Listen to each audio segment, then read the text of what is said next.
사람의 계명을 걷어내는 것이 진리를 회복하는 것이 절대적으로 필요하고 중요한데 과연 어떻게 해야 사람의 계명을 제거할 수 있을까요? 저는 가장 좋은 방법이 개신교 태생의 근거인 칭의의 교리를 재정립하는 겁니다.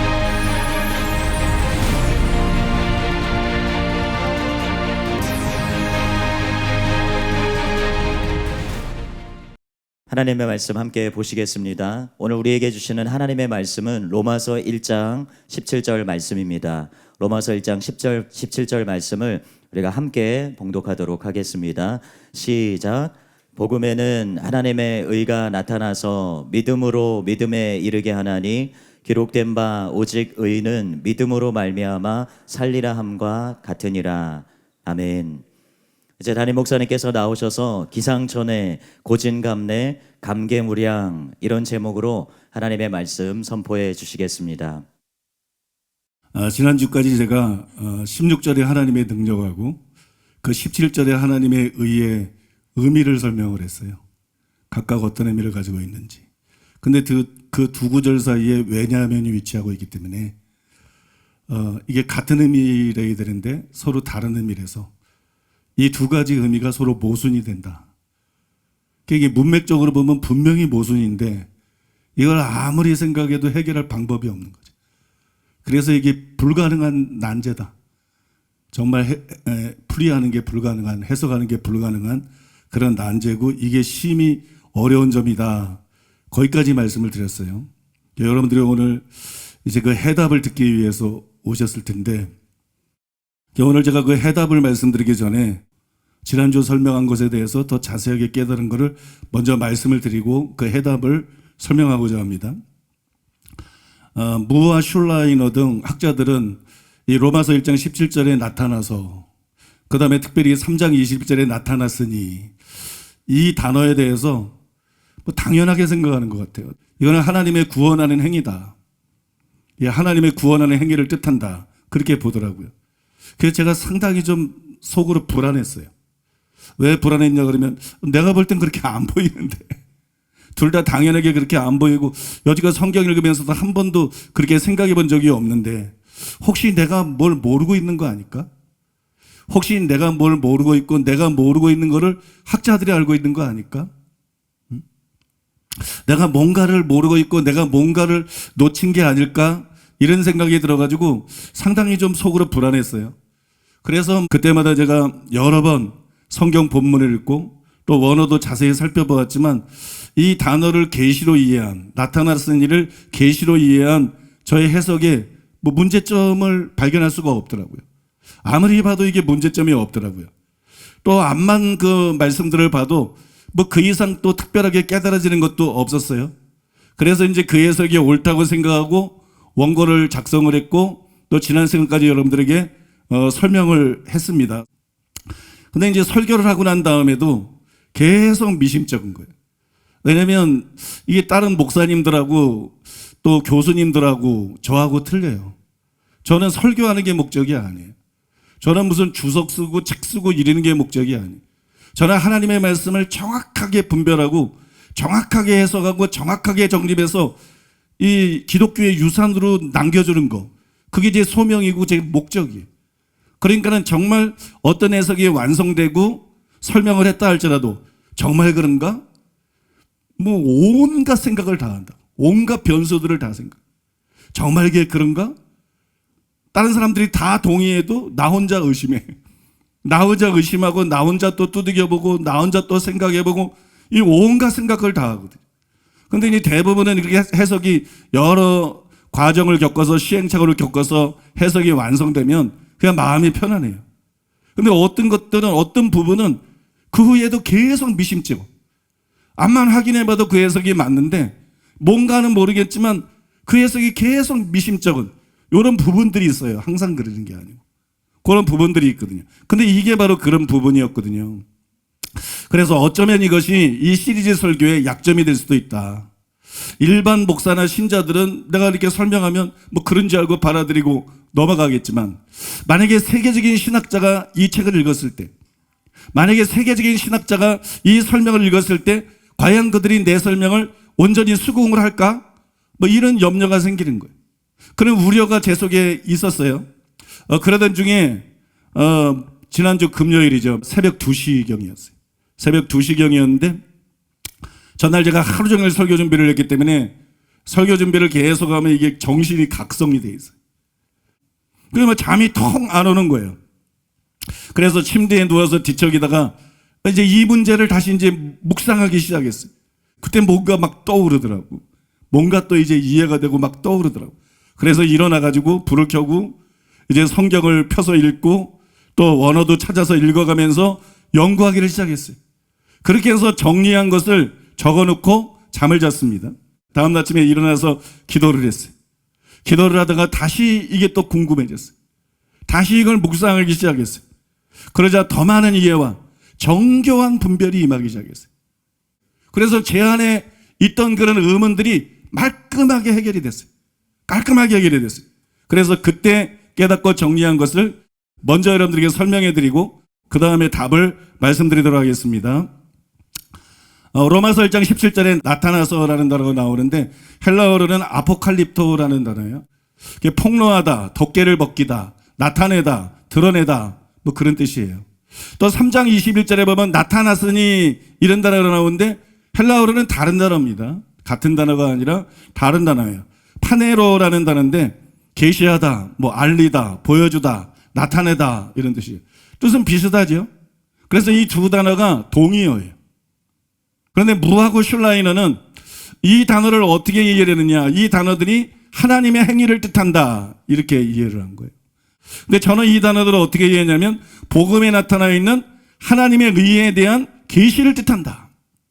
왜냐하면 아포칼립토라는 단어가 원래 계시를 뜻하는 단어고 파네로라는 단어도 제일 첫 번째 의미가 계시하다예요. 그래서 이게 하나님의 어떤 행위가 아니라 계시를 뜻한다. 이렇게 보았어요. 근데 이번에 제가 연구하면서 두 단어의 용례를 자세히 살펴봤는데 두 단어 모두 대표적인 의미가 두 가지가 있어요. 대표적인 의미가 두 가지가 있는데 하나는 제가 이해한 것처럼 계시하다 이런 뜻이 계시라는 뜻을 가지고 있어요. 그 다음에 또 하나는 어떤 의미를 가지고 있냐면 문자 그대로예요. 복음에는 하나님의 의가 나타나서 뭐 하나님의 진노가 나타나나니 그냥 나타난다는 뜻이 문자 그대로 나타난다 그런 뜻이에요.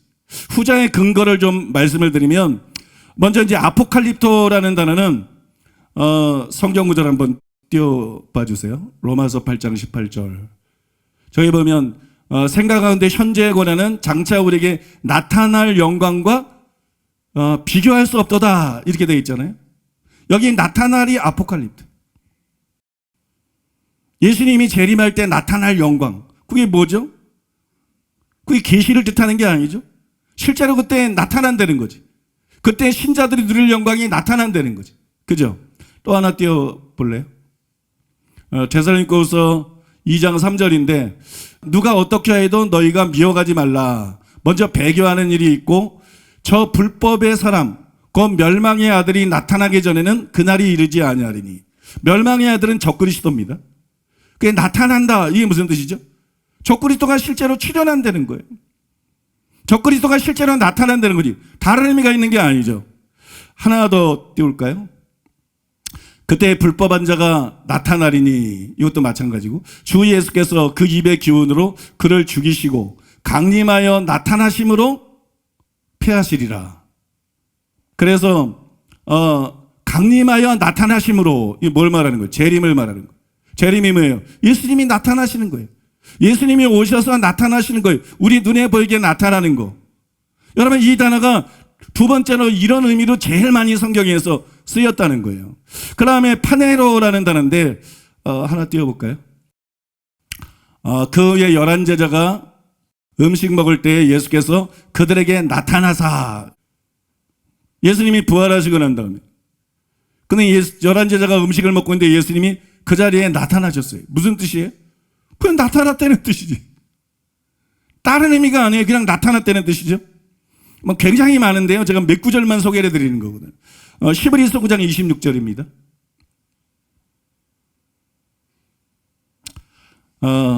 저기에 보니까 세상 끝에 나타나셨느니라. 예수님의 초림을 말하는 거예요.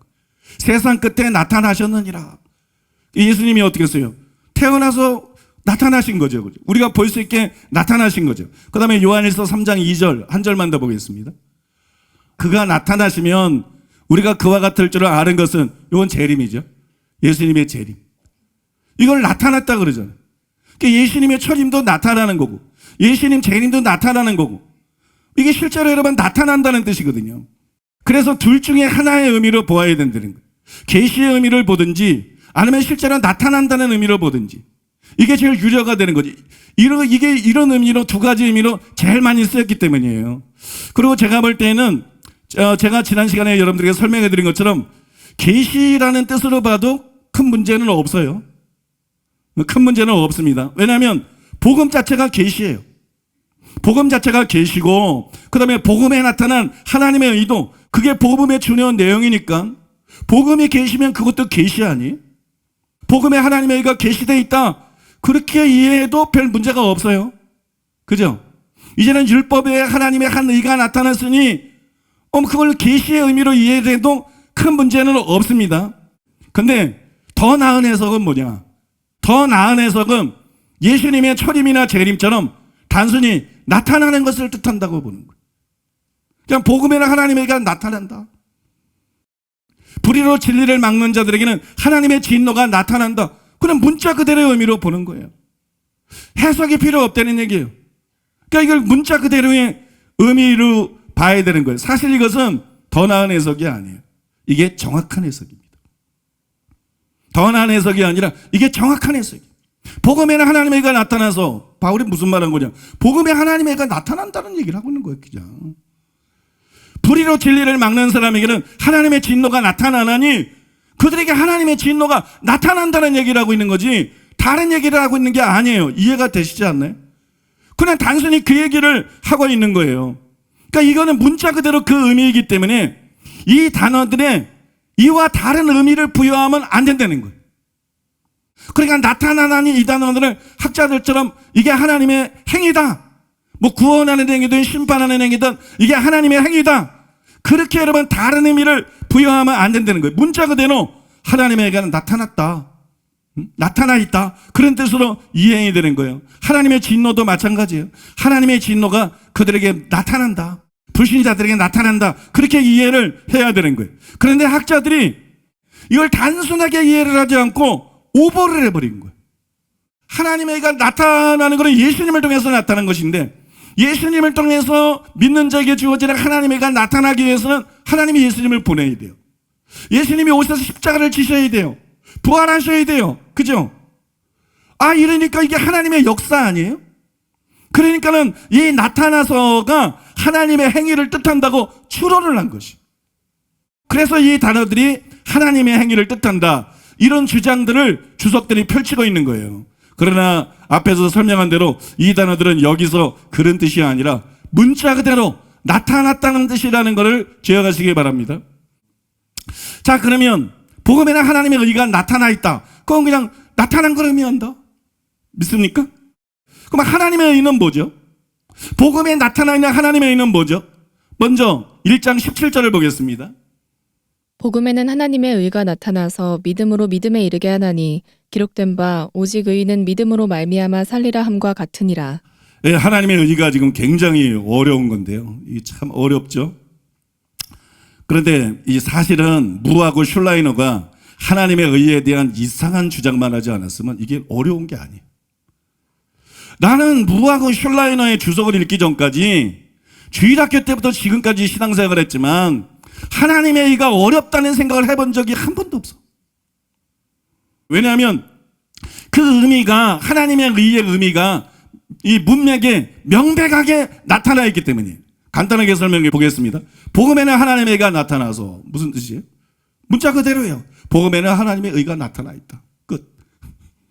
믿습니까? 문자 그대로의 의미예요. 믿음으로 믿음에 이르게 하나니, 무슨 뜻이에요? 복음에 나타난 하나님의 의는 우리를 믿음으로 이끈다, 우리를 믿게 만든다, 예수님을 믿게 만든다. 믿음으로만 우리가 그 의롭다함을 받을 수 있다. 믿습니까? 간단한 겁니다. 그 다음에 기록된 바 오직 의인은 믿음으로 말미암아 살리라 함과 같으니라. 그것이 곧 이신칭이다. 그것이 곧 복음이다. 믿습니까? 그것이 하박국 2장 4절에 기록되어 있는 진리다. 그 뜻이에요. 그러니까 이 구절에 이런 의미예요. 그러니까 하나님의 의가 무엇이겠어요? 믿는 자에게 주어지는 의롭다 하심, 법정적인 의를 뜻할 수밖에 없는 거예요. 다음으로 여러분, 같은 것을 다루고 있는 3장 21절을 보겠습니다. 이제는 율법 외에 하나님의 한 의가 나타났으니 율법과 선지자들에게 증거를 받은 것이라. 바울이 여기서 율법 외에 하나님의 한 의가 나타났다 이랬어요. 그러니까 하나님의 의가 뭔지를 알려면 율법 외에 하나님의 한 의가 나타났다, 여기 주목이. 그럼 율법 외가 뭘 뜻하죠? 전절을 읽어보면 그거를 알 수가 있는 거예요. 20절에 보면 그러므로 율법의 행위로 그의 앞에 의롭다 하심 얻을 육체가 없나니 율법으로는 죄를 깨달음이니라. 이처럼 율법의 행위로는 의롭다함을 받을 수가 없어요. 불가능하다는 말입니다. 인간이 선행으로 율법을 지킴으로 의롭다함을 받고 구원받는 것은 불가능하다는 거예요. 그런데 인간은 그래서 스스로의 힘으로 의롭다함을 받을 수가 없어요. 불가능해요. 불가능합니다. 그런데 이 불가능한 것을 가능케 하는 것이 나타났다. 믿습니까? 이 불가능한 것을 가능케 하는 것이 나타났다. 그것이 바로 하나님의 한 의다. 그 의가 예수님을 통해서 나타났다. 그 의가 복음에 나타났다. 그 뜻이에요, 여러분. 그러니까는 여기에 그 의, 하나님의 한 의가 무엇이겠어요? 학자들이 주장하는 대로 하나님의 구원하는 행위일까요? 우리로 하여금 죄를 이기게 하고 변화되게 하는 것일까요? 아니에요. 왜 그게 아니냐? 그런 것으로 의롭다함을 받을 수가 없기 때문이죠. 그런 것으로 의롭다함을 받을 수가 없어요. 의롭다함은 오직 예수님의 대속을 통해서만 받을 수 있어요. 다른 것으로 의롭다함을 받을 수 있었으면 하나님께서 독생자를 희생제물로 내어주셨겠습니까? 예수님의 대속이 아니고는 십자가가 아니고는 인류는 희망이 없어요. 여러분, 기독교에만 구원이 있는 이유가 그것이에요. 다른 어떤 종교에도 희망이 없어요. 선행도 희망이 없고 종교에도 희망이 없어요. 왜? 십자가 때문이에요. 예수님 때문에, 십자가 때문에, 대속의 죽음 때문에. 믿습니까? 예수님의 피만이 우리의 죄를 사할 수 있기 때문이죠. 오직 예수님의 대속을 통해서만 의롭다함을 받을 수 있습니다. 그러므로 하나님의 의는 믿는 자들에게 주어지는 법정적인 의를 뜻할 수밖에 없는 것이에요. 여러분, 이것을 우리는 그 뒷구절들을 통해서도 재확인할 수가 있습니다. 먼저 여러분, 바울은 22절에서 그 하나님의 한 의를 간단하게 이렇게 설명했어요. 곧, 그 하나님의 의가 뭔지를 설명하는 거. 곧 예수 그리스도를 믿음으로 말미암아 모든 믿는 자에게 미치는 하나님의 의니. 법정적인 의 아닙니까? 의롭다함의 심이잖아요. 또 그 뒤에 바울은 23절에 26절에서 하나님의 한 의를 이번에는 더 자세하게 이렇게 설명을 했어요. 모든 사람이 죄를 범하였음에 저 율법 행위로 의롭다함 받을 수 없어요. 육체가 없어요. 왜? 모든 사람은 죄인이.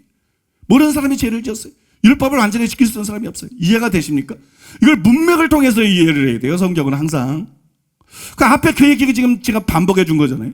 그래, 모든 사람이 죄를 범하였으면 하나님의 영광에 이르지 못하니 하나님 앞에 가까이 나갈 수 없어. 천국에 갈 수도 없어. 하나님을 닮은 게 아니야. 파괴가 됐어. 타락이 됐어. 망가졌어. 하나님의 그리지 못하니 그리스도 예수 안에 있는 속량으로 말미암아. 다른 거로는 안 돼. 그리스도 예수 안에 있는 속량으로 말미암아 하나님의 은혜로 값없이 의롭다 하심을 얻은 자 되었느니라. 이 예수를 하나님이 그의 피로서 믿음으로 말미암는 화목제물로 세우셨으니, 좀 중요하고, 예수 믿는 자들을 의롭다 하려 하심이라. 그러니까 여러분, 하나님의 의가 뭐예요? 법정적인 의예요. 하나님의 의가 뭐예요? 믿는 자가 받는 의롭다 하심이에요. 여러분, 하나님의 의라고 하는 것은 학자들이 말하는 대로 하나님의 행위를 말하는 게 아니라는 것이. 여러분, 이제 확실히 이해가 되시나요? 또 학자들은 뭐라 그러냐면 로마서 1장 17절에 나타나서라는 단어하고 이 18절에 나타나나니 이 두 단어가 서로 병행을 이룬다. 그렇기 때문에 같은 의미다. 이렇게 주장을 합니다. 저 18절에 나타나나니가 하나님의 심판 행위를 뜻하기 때문에 17절에 하나님의 의가 나타나서도 하나님의 구원하는 행위를 뜻한다. 이렇게 주장을 해요. 이것을 그들의 주장에 강력한 근거로 내세웁니다. 그러나 이미 설명해 드린 대로 둘 다 그런 뜻이 아니에요. 문자 그대로의 의미라고 말씀드렸잖아요. 들어보세요, 여러분. 복음에는 하나님의 의가 나타나 있어요. 그래서 나타나나니 그런 거예요. 그 다음에 또 불의로 진리를 막는 사람에게는 하나님의 진노가 나타납니다. 그래서 나타나나니 그런 거예요. 근데 이게 둘 다 문자 그대로의 의미이기 때문에 해석이 필요합니까? 필요하지 않습니까? 해석이 필요 없는 거예요. 그러므로 여러분 18절에 나타나나니가 하나님의 심판의 행위이기 때문에 17절에 나타나서도 하나님의 구원 행위다. 이런 생각 자체가 애초부터 있어서는 안 되는 생각이래요. 그런데 안타깝게도 학자들은 나타난다라는 단어가 문자 그대로의 의미라는 것을 캐치하지 못했어요.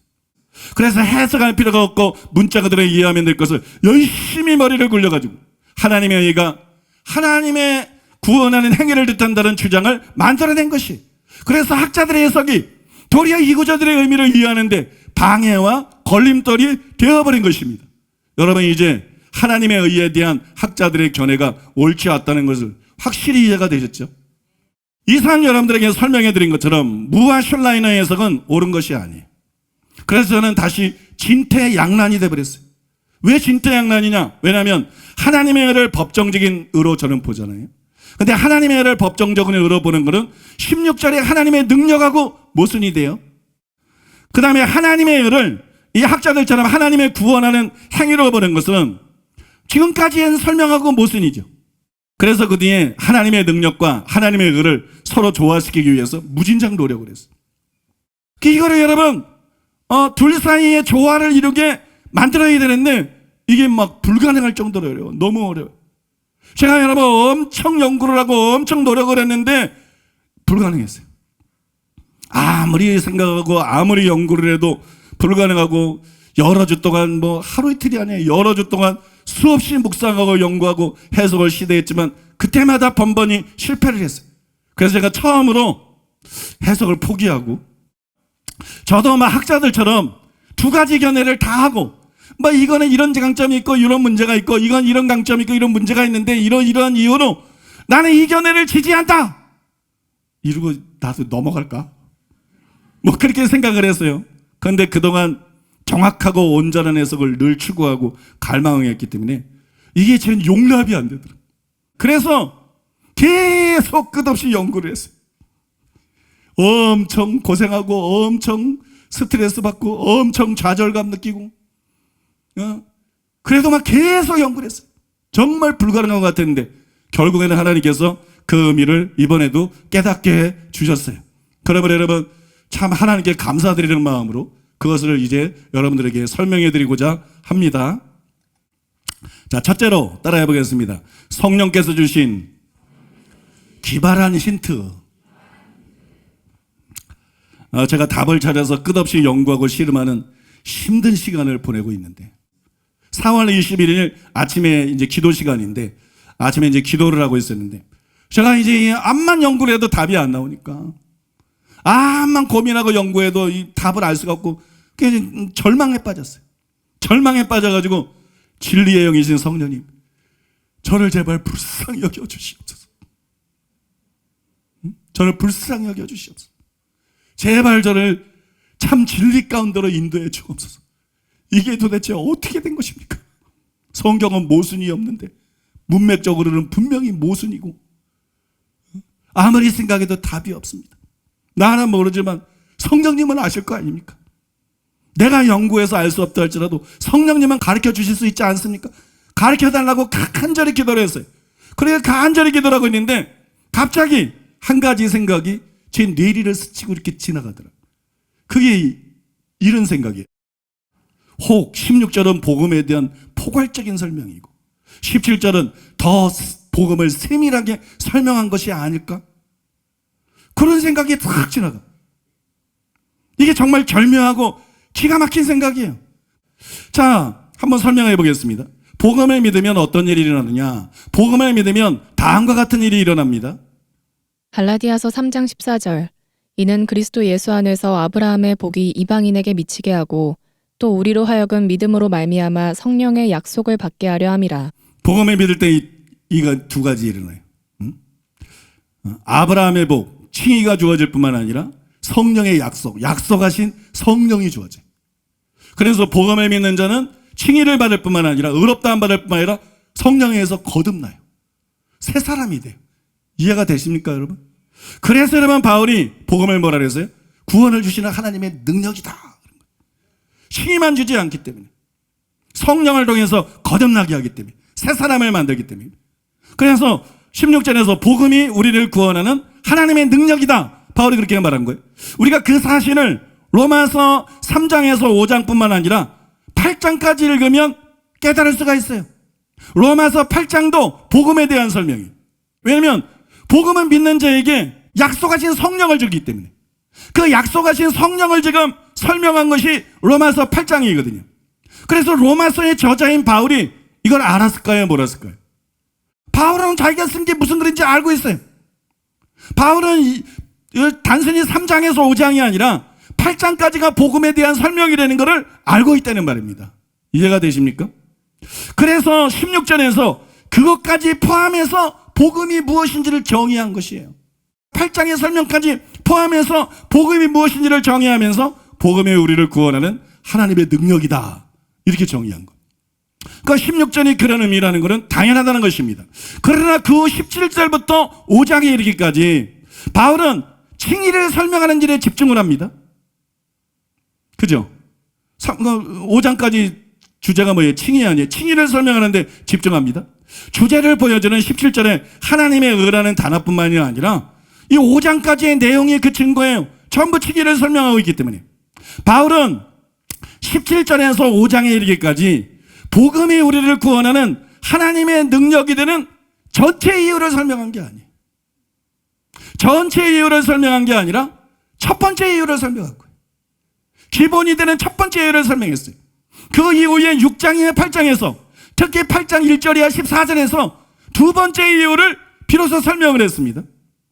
그런데 16절의 하나님의 능력은 이 두 가지를 다 포함해서 한 복음에 대한 정의예요. 그러나 17절의 하나님의 의는 두 가지를 포함한 게 아니에요. 둘 중에 기본이 되는 첫 번째 이유만을 다른 것입니다. 그래서 여러분 17절이 16절의 이유를 설명하려고 맞지만 하나님의 의는 죄를 이기게 하고 변화시키는 하나님의 행위를 뜻하는 것이 아니라는 것이. 여러분 이해가 되십니까? 이렇게 이해를 하면 16절과 17절 사이에 왜냐함이 있어도, 그리고 하나님의 능력과 하나님의 의의 개념이 서로 달라도 문법적으로, 문자적으로, 문법적으로 볼 때에는 모순인 것 같지만 이 내용을 바울이 지금 뭘 말하고 있고 어떻게 복음을 설명하고 있는지를, 이 흐름을 이해하고 나서 보면 이게 모순이에요, 모순이 아니에요? 모순이 아니에요. 전혀 모순이 아니죠. 완벽하게 서로 조화를 이루고 있는 거예요. 완벽하게 서로 조화를 이루고 있는 거예요. 여러분 들어보니까 어때요? 왠지 맞을 것 같지 않아요? 두 번째로 따라해 보겠습니다. 드디어 하나님의 은혜로 완성된 해석. 그날 아침에 이런 깨달음이 왔을 때 이것이 맞을 것 같다. 이게 진짜인 것 같아. 이게 맞는 것 같아. 이런 강한 느낌이 들었어요. 그러나 이미 여러 번 해석이 뒤집혔어요. 그 과정 속에서 몇 번이 뒤집혔는지 몰라. 한 5번 뒤집힌 것 같아요. 여러 번 해석이 뒤집혔어요. 그래서 쉽게 확신할 수가 없었어요. 맞는 거는 같은데 그래도 또 어떤 변수가, 내가 생각지 못한 변수가 있을지 모르니까, 그래서 그러면 쉽게 확신할 수가 없었어요. 그래서 저는 교회에 와서 검증하는 차원에서 먼저 비서인 허장 목사님, 그 다음에는 전화를 걸어가지고 핸드폰 2대를 갖고 와서 두 사람한테 전화를 걸어가서 성령신학교에서 가장 실력 있는 교수들인 이동기 목사님하고 문성진 목사님, 그 다음에 마지막으로 수석부 목사인 진성원 목사님 진성원 목사님에게 이 3차례, 3번을 설명을 한 거예요. 그랬더니 이 네 목사님이 듣고 난 다음에 감탄을 하는 거예요. 감탄을 하면서 아무것도 떠오르는 반론이 없다. 마음에 동의가 됐다. 해석이 너무 기발하다. 너무 기발하다. 이게 진짜로 맞는 것 같다. 전부 그렇게 얘기를 하는 거예요. 그런데 여러분, 제가 3번을 거쳐서 이렇게 설명을 하고 나눴는데, 제가 설명을 하면 할수록 계속 더 깨달아지는 거예요. 설명할 때마다 어제보다 더 깊이 깨달아지고, 더 섬세하게 깨달아지고, 더 분별이 되고, 그리고 설명하면 설명할수록 계속 마음속에 이 해석이 올 때는 확신이 점점 제 속에서 증가가 되는 거예요. 그러다 보니까는 자연스럽게 이 해석이 더 강화되고 보강이 됐잖아요. 그래서 정립한 것을 지금부터 여러분들에게 설명을 해드리겠습니다. 바울이 로마서를 쓰면서 뭐를 했느냐? 제일 첫 번째 한 일이 바울이 로마서를 쓰면서 복음을 설명했어요. 로마 교회 성도들에게 복음을 설명했어요. 근데 단순히 복음을 전하지 않았어요. 왜 단순히 복음을 전하지 않았냐? 로마 교회 성도들이 불신자가 아니기 때문에 이미 복음을 듣고 믿는 사람들이, 그죠? 믿는 사람들에게 복음을 설명하는 거예요. 그래서 믿는 그들에게 바울이 뭐라 그랬느냐? 14절 15절에 보니까 헬라인이나 야만이나 지혜 있는 자나 어리석은 자에게 다 내가 빚진 자라. 그러므로 나는 할 수 있는 대로 로마에 있는 너희에게도 복음 전하기를 원하노라. 이렇게 말했어요. 이게 제 마음이에요. 저는 여러분뿐만 아니라 저는 대한민국 목사들에게 복음을 전하고 싶어. 저는 교수들에게 복음을 전하고 싶어. 저는 타교의 장로들, 중직자들, 신자들에게 복음을 전하고 싶어. 저는 미국의 믿는 자들에게 복음을 전하고 싶어. 저는 유럽의 믿는 자들에게 복음을 전하고 싶어. 아프리카에서 지금 목사님들에게 복음을 전하고 믿는 불신자뿐 아니라 믿는 자들의 복음을 전해서 목사님들이 회개하고 거듭나고 바뀌는 거죠. 이것이 전 세계 개신교에 필요하기 때문에. 믿습니까? 바울의 마음도 어쩌면 그런 마음이었을 것 같아요. 복음을 전하기는 전하지만 너무 정확하지 않기 때문에, 너무 사람들이 잘못 알고 무지하고 모르는 것이 많기 때문에. 그 바울이 이미 믿는 그들이지만, 이미 복음을 들은 그들이지만 그들에게 복음 전하기를 원했어요. 바울은 그들에게 복음을 자세히 설명하기를 원한 것이에요. 여러분, 목회자는 바울처럼 단지 복음을 전할 뿐만 아니라 복음을 자세히 가르쳐야 돼. 또 여러분, 성도님들도 피상적으로 하는 것으로 멈추지 말고 자세하게 복음을 알기 원해야 됩니다. 문제는 뭐냐? 목사들이 진리를 사랑하지 않아. 진리에 관심이 없어. 참된 복음과 참된 진리에 관심이 없어. 이것 때문에 개신교가 타락했어요. 이것 때문에 한국교회가 부패했어요. 아무튼 바울은 로마교회 성도들에게 단지 복음을 전하는 것이 아니라 자세하게 설명하기를 원했어요. 먼저 바울은 복음을 간단한 명제로 이렇게 정의했어요. 복음을 설명하기 전에 먼저 간단하게 복음이 뭔지를 말한 거예요. 로마서 1장 16절. 내가 복음을 부끄러워하지 아니하노니 이 복음은 모든 믿는 자에게 구원을 주시는 하나님의 능력이 됨이라. 먼저는 유대인에게요, 그리고 헬라인에게로다. 여러분, 이 복음은 모든 믿는 자에게 구원을 주시는 하나님의 능력이 됨이라. 난 복음을 부끄러워하지 않는다. 난 복음을 전한다. 난 너희에게도 복음 전하기 원한다. 왜냐하면 이 복음은 모든 믿는 자에게 구원을 주시는 하나님의 능력이 됨이라. 이게 뭐하고 비슷하죠? 1장 2절하고 상당히 유사합니다. 1장 2절에 보면 복음은 하나님이 선지자들을 통해서 그의 아들에 관하여 성경에 미리 약속하신 것이라. 한마디로 말하면 복음은 하나님의 아들에 관한 약속이다. 더 짧게 말하면 복음은 예수님에 대한 소식이다. 복음은 예수님에 대한 소식이다. 굉장히 짧고 포괄적인 표현이에요. 마찬가지로 복음은 구원을 주는 하나님의 능력이다. 역시 여러분, 자세한 설명이 아니에요. 포괄적인 표현이라는 거예요. 이게 포괄적인, 축약적인 그런 설명이죠. 여러분도 아시겠지만 15절에 나는 할 수 있는 대로 로마에 있는 너에게도 복음 전하기를 원하노라. 그 뒤에 나오는 16절은 왜냐하면으로 시작을 하죠. 그래서 여러분, 이런 뜻이에요. 왜냐하면 내가 복음을 부끄러워하지 아니하노니. 왜냐하면 이 복음은 모든 믿는 자에게 구원을 주시는 하나님의 능력이 됨이라. 성경에서 번역하는 거 빠뜨린 가지 되면 이런 내용입니다. 복음이 구원하는 하나님의 능력이기 때문에 부끄러워하지 않고 너희에게도 복음을 전하기 원한다. 그런 내용이에요. 복음이 하나님의 능력이기 때문에 난 부끄러워 안 한다. 복음은 하나님의 능력이기 때문에 난 너희에게도 복음 전하기를 원한다. 그런 뜻이에요. 이게 무슨 뜻입니까? 포괄적인 설명이에요. 간단하게 핵심을 얘기하는 거예요. 그 뒤에 나오는 먼저는 유대인에게요, 그리고 헬라인에게로다. 이거를 마무리한 것도 이거를 어느 정도 뒷받침하는 거예요. 반면에 17절은 이와 달리 포괄적인 내용이 아니에요. 잘 보세요. 복음은 뭐다? 이렇게 말 안 해요. 복음은 하나님의 아들에 대한 소식이다. 복음은 하나님의 능력이다. 이렇게 말 안 해요. 복음에는 그래요.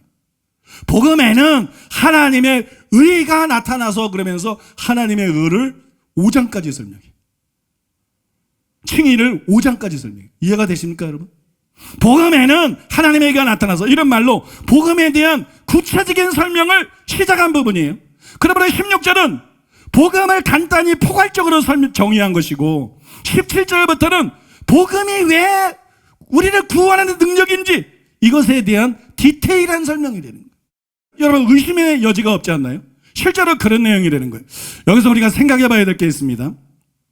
복음은 우리에게 두 가지를 제공합니다. 첫째, 아브라함의 복이 뜻하는 칭의. 둘째, 성령의 약속인 약속하신 성령. 아까 잠시 말씀드렸죠. 복음은 우리에게 두 가지를 제공합니다. 그러니까 복음이 하나님의 능력이라는 것을 어떻게 설명해야 될까요? 첫째, 칭의를 설명해야 돼. 둘째, 성령을 설명해야 돼. 복음을 자세히 설명하는 것은 이 방법밖에 없어. 17절은 복음을 디테일하게 자세히 설명하기 시작하는 부분이야. 그러니까 지금 뭘 말해야 돼? 능력을 말할 때가 아니야. 성령을 말할 때가 아니야. 칭의부터 얘기해야 되는 거예요. 여러분 이해가 되세요? 칭의부터 얘기해야 되는 거예요. 그런데 잘 들으세요. 한 번에 두 가지를 자세히 설명할 수 있나요? 없어요. 그래서 바울이 먼저 칭의를 설명하고 그 후에 성령의 약속을 설명한 것입니다. 실제로 여러분 로마서의 내용이 그것이에요. 이것이 로마서의 구조입니다. 또 이것이 갈라디아서의 구조입니다. 자, 과연 그런가? 과연 바울이 이런 방식으로 복음이 하나님의 능력이라는 설명한 것이 맞는가? 우리가 함께 확인하는 작업을 오늘 해보겠습니다. 먼저 바울은 1장 17절 이하 5장에서 아브라함의 복인 칭의를 설명했습니다. 그 다음 6장 이하 8장에서 성령을 통한 중생을 포함한 성화를 설명했습니다. 좀 구체적으로 말씀드리면 6장에서는 의롭다함을 받은 후에 당연히 말씀대로 살아야 될 것을 설명했죠. 그 다음에 7장에서는 율법 행위로 의롭다함을 받을 수 없는 것처럼 율법의 행위로 성화될 수는 없다. 우리가 율법으로 성화될 수는 없다. 그걸 설명했어요. 그 다음에 8장에서는 뭘 설명했나요? 오직 성령을 통해서만 죄의 지배에서 벗어날 수 있고 로마서 7장과 같은 상태에서 벗어날 수 있고 율법의 요구를 이룰 수 있다. 하나님의 말씀을 지켜 행할 수 있다. 그거를 설명했어요. 이처럼 바울은 실제로 먼저 칭의를 설명하고 그 후에 6장이나 8장에서 복음이 제공하는 하나님의 약속을 설명한 것이. 그러니까 제 말이 맞습니까? 안 맞습니까? 맞죠. 그러니까 여러분 제 설명이 맞습니까? 안 맞습니까? 맞는 설명인 거죠. 이해가 되십니까? 자, 또 우리가 생각해야 될 것은 1장 18절부터 3장 20절까지가 무슨 내용이에요? 1장 18절부터 3장 20절까지는 불신자에 대한 내용이에요. 바울이 그것에서 유대인과 이방인, 전 인류, 예수 믿지 않는 자연인, 거듭나지 않은 자연인, 이런 자연인 인류의 죄를 드러냈습니다. 그러니까 불신자들에 대한 내용이에요. 그리고 그 3장 21절에서 그들이 어떻게 구원받을 수 있나?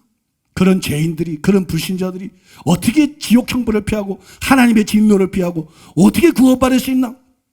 구원받을 수 있는 방법, 즉 이신칭의의 복음을 설명한 것입니다. 5장까지. 맞죠?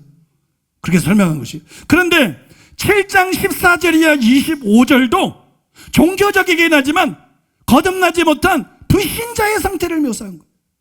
너무 많은 목사와 신자들이 로마서 7장이 구원받은 자의 고백으로 그렇게 착각을 하지만 로마서 7장 14절 25절은 율법 아래에 있는 불신자와 명목사의 신자의 경험을 기록한 것이. 여러분 놀랍게도 이게 뭐하고 닮았어요? 로마서 7장에 나오는 게 뭐하고 닮았어요? 로마서 2장에 나오는 회개하지 않은 종교주의인 유대인들하고 너무 닮지 않았나요? 그 열매가 똑같지 않나요? 둘 다 똑같은 사람들이에요, 여러분. 구원받은 신자를 말하고 있는 게 아니에요. 구원받지 못한 종교적인 사람들을 말하는 거예요. 저 교회 안에 있는 가짜 목사들의 상태를 얘기하는 거예요. 교회 안에 있는 가짜 부흥사들, 교회 안에 있는 가짜 장로, 가짜 권사, 가짜 기독교인들의 상태를 폭로하고 있는 거예요. 로마서 7장은 구원받은 사람의 경험이 아닙니다. 믿습니까? 로마서 8장이 구원받은 신자들의 경험입니다. 구원받은 신자들의 경험이. 그래서 여러분 로마서 7장은 명목사의 신자의 경험을 기록한 것이 맞아요. 그리고 그 뒤 8장에서 바울은 구원받은 참신자가 어떤 사람인지를 묘사를 한 거예요. 그죠? 그 다음에 어떻게 신앙생활을 하는지, 육신을 따르지 말고 성령을 따라 행함으로써 율법의 요구를 이루어야 된다. 즉 율법을 지키는 삶을 살아야 된다. 율법의 계명들을 지키고 하나님의 말씀대로 사는 삶을 살아야 된다. 그게 진짜 신앙생활이다. 교회 나오는 게 신앙생활이 아니다. 성가대 하는 게 신앙생활이 아니다. 세 그릇 기도하는 게 신앙생활이 아니다. 성경 공부하고 새벽 기도하고 이게 신앙생활이 아니다. 육신을 따르지 않고 성령을 쫓아 행함으로써 육체의 현저한 일을 행하지 않고 성령의 열매를 맺는, 이게 바로 신앙생활이다. 이게 신자다. 그러니까 여러분, 단순히 5장까지가 복음을 설명한 게 아닌 거예요. 8장까지가 복음을 설명한 거예요. 제 말이 맞은 거예요. 16절에서 복음은 우리를 구원해 하나님의 능력이다. 그리고 17절에서 다 설명한 게 아니에요. 설명을 시작한 거예요. 그래서 그 설명을 완성한 거는 8장에서 완성한 거예요. 그러니까 제가 여러분들에게 설명해 드린 그대로라는 것입니다. 그대로라는 것. 또 여러분, 증거는 이것이 전부가 아니에요. 여러분, 구원이 뭐예요? 구원이 무엇입니까? 구원이 단순히 죄의 책임, 즉 정죄에서 자유케 되는 것입니까? 단순히 여러분 죄의 값, 정죄에서 자유케 되는 것입니까? 아닙니다. 그것을 포함하지만, 그것이 중요한 부분이지만 내적인 부패와 죄의 지배에서 자유케 되는 것입니다. 그것이 로마서 6장, 7장, 8장에 계속 반복해서 명백하게 나타나 있습니다. 교리의 안경을 벗고 편견을 벗고 보면 문맥에 의해서 부인할 수 없어요. 명백하게 보입니다. 6장, 7장, 8장 계속 나와 있습니다. 여러분, 구원은 단순히 죄의 책임, 정죄에서 자유케 되는 것이 아니라 내적 부패와 죄의 지배에서 자유케 되는 거예요. 죄의 존재 자체에서 자유케 되는 건 아니에요. 모든 유혹으로부터 자유케 되는 건 아니에요. 그거는 몸의 구속이 일어날 때 되는 거예요. 영화의 때 되는 거예요. 그러나 죄의 지배에서는 자유케 되는 거예요. 죄의 종 노릇하는 데서는 자유케 되는 거예요. 그래서 정말 예수님이 나의 주인이 되는 거예요. 내가 정말 예수님의 종이 되는 거예요. 그래서 그분의 말씀에 순종하고 그분을 위해서 사는 사람이 되는 거예요. 여러분 믿습니까? 이것이 성경이 말하고 있는 구원입니다. 그래서 구원에 대한 대표적인 용어가 둘이잖아요. 하나는 칭의, 하나는 중생이잖아요. 중생이 성화입니까? 중생이 구원입니다. 칭의만 구원입니까? 중생도 구원입니다. 구원받은 자는 단순히 의롭다 받은 사람이 아니라 구원받은 사람은 거듭난 사람입니다. 하나님의 생명과 하나님의 성품이 어린아이의 형태로 그 속에 주어져 있는 사람입니다. 새 생명의 원리가 그 속에서 작동하는 사람입니다. 그래서 누구든지 그리스도 안에 있으면 새로운 피조물이라, 이전 것은 지나갔으니 보라 새 것이 되었도다. 또 바울이 말해, 너희가 전에는 어둠이더니 이제는 주 안에서 빛이라. 예수님이 너희는 세상의 소금이요 너희는 세상의 빛이다. 다른 존재입니다. 여러분 믿습니까? 여러분 구원은 이것까지 포함하는 거예요. 그런데 바울은 실제로 1장 17절이야 8장 마지막 절까지 이 두 가지를 차례로 설명한 거예요. 먼저 칭의를 설명하고 의롭다함, 그 다음에 여러분 성령으로 말미암아 거듭남과 그 이후에 성령을 쫓아 살아야 될 것을 설명한 거예요. 맞잖아요. 여러분 이게 복음이라는 거예요. 이것까지 합해서 바울이 1장 16절에서 복음은 우리를 구원하는 하나님의 능력이다. 믿습니까? 우리를 구원하는 하나님의 능력이다. 그래서 아버지의 뜻대로 하는 자만 천국 들어가는 그 천국에 우리를 능히 들어가게 할 수 있는 게 복음이다. 그것이 여러분 바로 복음이다. 여러분 이해가 되시죠? 그게 바로 여러분 복음이라는 거예요. 또한 여러분 비슷한 것이지만 로마서 1장 17절에서 8장 마지막 절까지의 내용이 뭡니까? 신학자들이 구원의 서정이라고 부르는 칭의, 성화, 영화입니다. 5장까지 칭의, 6장, 7장, 8장 전반부까지 성화, 그 다음에 8장 23절 몸의 구속. 그죠? 이 세 가지를 합해서 뭐라고 부려요? 구원이라고 부르는 거예요. 구원하면 칭의만 생각하기 때문에 너무나 많은 사람들이 속는 거야. 잘못된 구원을. 구원은 칭의뿐만 아니라 성화뿐 아니라 영화가 다 구원이고요. 그래서 두렵고 떨림으로 너의 구원을 이뤄라 이러는 거예요. 성화에 대해서. 천국에 들어가도록 우리를 구원하시리니 너희가 구원을 얻었나니 이런 말씀을 하는 게 아니라 두렵고 떨림으로 너의 구원을 이뤄라. 천국에 들어가면 너희를 구원하시리니, 구원받은 신자인데 목사인데 초대교회 목사고 초대교회 신자인데 구원 받았는데 구원하시리니? 이러고 말하는 거. 구원은 단순히 칭의가 아니에요. 구원은 칭의, 성화, 영화예요. 칭의로 시작되고 여러분 성화로 진행이 되고 영화로 완성되는 것이 구원입니다. 근데 칭의를 받았어도 성화의 과정에서 타락하는 사람이 많기 때문에 한 번 구원은 영원한 구원이 아니고 버림받는 사람이 있는 거고, 그래서 바울도 구원을 당연한 거라 생각하지 않고 내가 다른 사람에게 복음을 전파한 뒤에 나는 도리어 버림이 될까봐 두려워한다고 고백하고, 자기만 그랬을 뿐만 아니라 빌립보서 2장 12절에서 그러므로 나 있을 때뿐 아니라 나 없을 때에도 항상 복종하여 두렵고 떨림으로 너의 구원을 이루라, 그렇게 말한 거예요. 칼빈이 틀렸습니다. 장로교 틀렸습니다. 여러분, 장로교 목사들 회개해야 돼. 성도들에게 잘못 가르치고 지옥 오르고 수많은 사람 보낸 죄를 회개해야 돼. 여러분, 한 번 구원은 영원한 구원이 아닙니다. 구원받은 사람도 버림받을 수가 있습니다. 그래서 빌립보서 3장에서 바울이 표대를 향해서 그리스도께서 위에서 부르는 부름의 상을 위하여 쫓아가느라. 여러분, 어디까지 이르렀든지 안심할 수 없어. 김세영 교수나 세계적인 수많은 신학자들이 다 자세히 설명하고 그 해석이 많은 것처럼 위에서 부르는 부름의 상은 상이 아니라 궁극적인 구원을 뜻하는 것입니다. 달리기 경주에 비유를 했기 때문에 궁극적인 구원을 그렇게 상에 비유한 것이지, 그게 실제로 신자가 받는 상을 말하는 것이 아닙니다. 여러분, 이사야 66장 우리가 배웠잖아요. 참된 신자는 뭐예요? 무슨 분양하고 제사 드리고 뭐 이런 게 아니에요. 참된 신자는 심령이 가난하고 자기 죄 때문에 통회하고 하나님의 말씀에 두려워 떠는 거예요. 여러분, 구약시대 때도 하나님을 두려워하는 자가 참된 신자인 것이고, 신약시대 때도 하나님을 두려워하는 자가 참된 신자인 것입니다. 그래서 바울이 내가 두려워한다, 버림받을까봐. 복음 전하고 나는 버림받을까봐 두려워한다. 나는 두려워한다. 사랑하는 여러분, 두려워하는 여러분 되시기 바랍니다.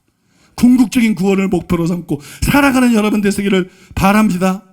여러분, 구원은 구원의 서적이 칭의, 성화, 영화예요. 세 개를 합하면 구원이에요. 근데 복음이 뭐라고요? 16절에서 복음은 구원을 주시는 하나님의 능력이다. 이 세 가지가 구원인데 복음은 구원을 주시는 하나님의 능력이다. 그러니까 구원을 주시는 하나님의 능력을 바울이 단순히 17절에서 설명했겠어. 구원을 주는 하나님의 능력은 당연히 여러분 칭의, 성화, 영화를 설명한 1장 17절에서 8장 마지막 절까지 설명한 것입니다. 믿습니까? 이것이 바로 바울이 나는 너에게 복음을 전하기 원한다 15절에서 그랬잖아요. 나는 모든 사람에게 빚진 자다. 로마에 있는 너에게도 복음 전하기를 원한다. 이 복음은 우리를 구원하는 하나님의 능력이다. 그러면서 복음이 왜 우리를 구원하는 하나님의 능력인지를 그 다음 17절에서 다 설명한 게 아니고 17절부터 8장까지 자세히 설명한 거예요. 디테일한 설명으로 들어가가지고 자세히 설명한 것이라는 것입니다. 여러분, 믿습니까? 그러니까 여러분, 참으로 16절은 복음을 포괄적으로 정의하고 17절부터 복음을 디테일하게 설명한 것이고 17절에서 8장 마지막 절은 복음이 우리를 구원하는 하나님의 능력을 설명한 것이라는 하나님께서 저에게 깨닫게 준 해석이 옳은 것입니다. 그것이 여러분 맞는 것입니다. 여러분, 이것은 지금까지 한 설명들은 저의 견해가 옳다는 것을 판판히 거듭해서 보여주고 있지 않나요? 저의 견해가 옳다는 것을 보여줍니다. 그리고 이것이 16절과 17절을 바르게 이해할 수 있는 키예요. 그런데 학자들은 이것을 놓치고 캐치하지 못했어요. 그래서 17절에 왜냐하면이라는 접속사만 보고 16절의 하나님의 능력과 17절의 하나님의 의를 동일한 개념으로 착각을 해버린 거예요. 그러나 그 두 가지는 정확히 같은 개념이 아니에요. 왜냐하면이 그 두 절 사이에 있다 할지라도 16절은 포괄적인 표현이고 17절은 디테일한 설명이기 때문에 17절은 복음이 하나님의 능력인 이유 전체가 아니라 부분을 설명한 것입니다. 그중 하나인 칭의, 법정적인 의를 설명한 것입니다. 그러니까 하나님의 의가 법정적인 의를 뜻한다는 저의 주장이 옳은 것입니다. 그러면 여러분, 16절의 하나님의 능력은 죄를 이기게 하고 변화시키는 것까지 포함하지만 17절의 하나님의 의는 법정적인 의만 뜻하고 그것을 포함하지 않는다 할지라도 모순이 아니라는 거예요. 두 구절 사이에 그것이 있지만 전혀 모순이 아니고 8장까지 보면 완벽하게 조화를 이룬다는 거예요. 그래서 여러분, 그냥 접속사만 보면 안 돼요. 그냥 단순히 앞뒤 구절만 보면 안 돼요. 문맥을 보면 안 돼요. 저자의 사상을 읽어야 돼요. 저자의 사상의 흐름을 봐야 돼요. 어려운 구절일수록 해석의 키가 어디냐? 문맥에 있어. 근데 그냥 앞뒤 보면 이렇게 보면 안 돼. 저자의 사상의 흐름을 봐야 돼. 큰 덩어리를 봐야 돼. 바울은 믿는 로마 성도들에게 복음을 설명하기 위해서 단순히 복음을 전하기 아니라 자세히 복음을 설명하기 원합니다. 그리고 복음을 자기가 왜 부끄러워하지 않고 전하기 원하는지 복음을 간단하게 포괄적으로 정의했어요.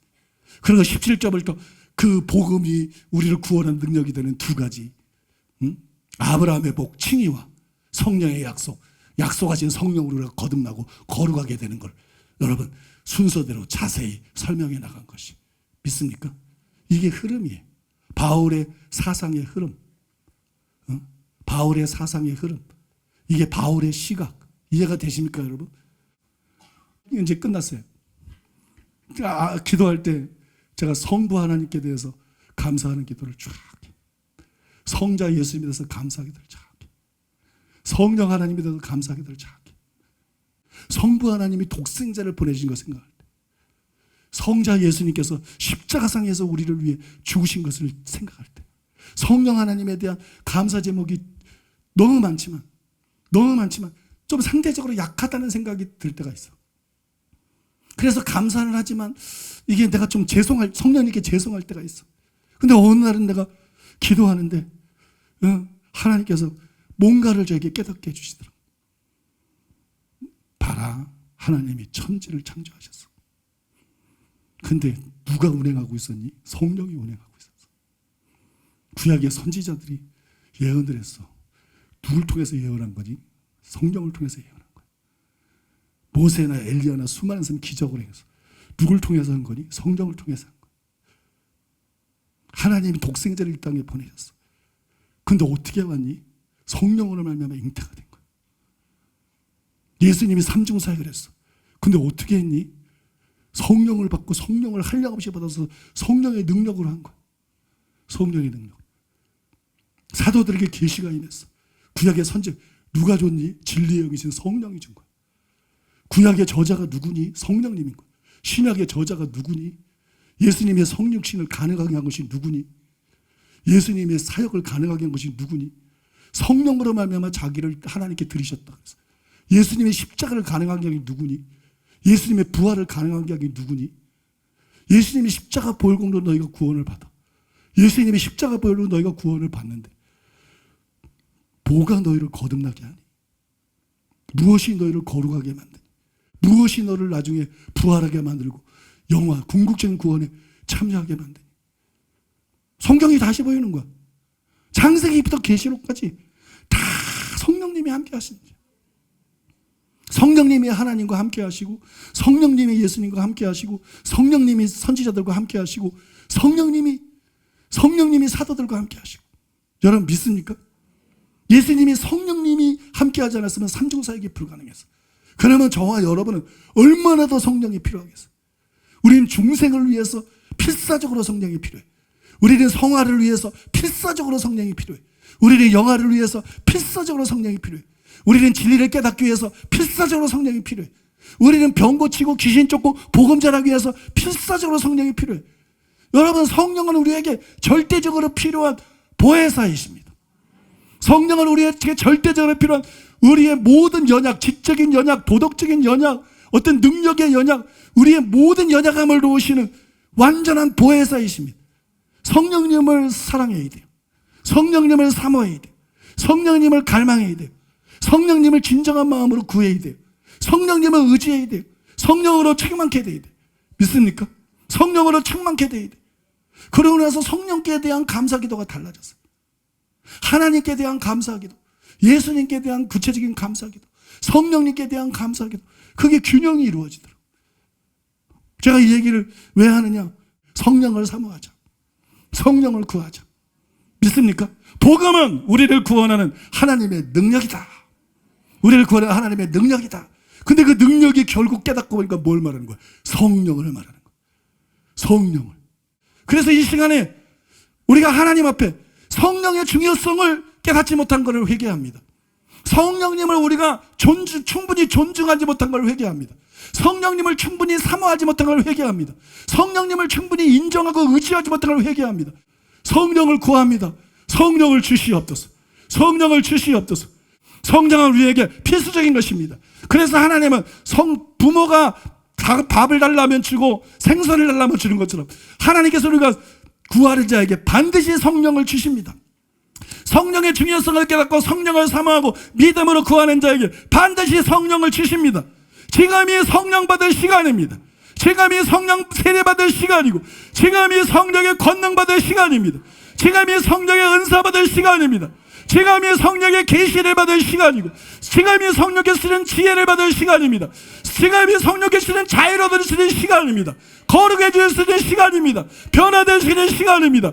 이 시간에 그래서 우리가 성령님께 희망을 두고 소망을 두고 기도하겠습니다.